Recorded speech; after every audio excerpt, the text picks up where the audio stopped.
ఏ ఎడ్డి ఎందుకు ఇట్లా భయపడేస్తావు? జీసస్, మరి సడన్గా చేస్తే భయం అంటారా? ఈడు భయపడుడేమో కానీ మన కూర్చోబోయిస్తుండు. ఏ జావేద్ గాడి నీ కాలరే రాగో మళ్ళా గడిపోతాడు నట్ బండెక్ పోయి బండెక్. ఏం హౌలగాలు ఉన్నారు అయ్యా, దయ్యాలు కూడా ఇంత వచ్చోపియో మా. నాకు తెలిసిన ఒక స్వామీజీ ఉన్నాడు, ఆయన దగ్గర తీసుకోవాలండి.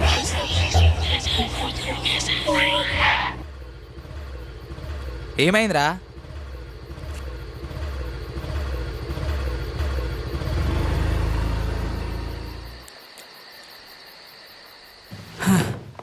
ఇప్పుడు చెప్పురా ఆ బూత్ బంగ్లా స్టోరీ. చెప్పేదాకా ఇష్టట్లేరు. కరెక్ట్గా ఒక 20 సంవత్సరాల క్రితం ఆ ఇంట్లో ముస్లిం ఫ్యామిలీ ఉండేది.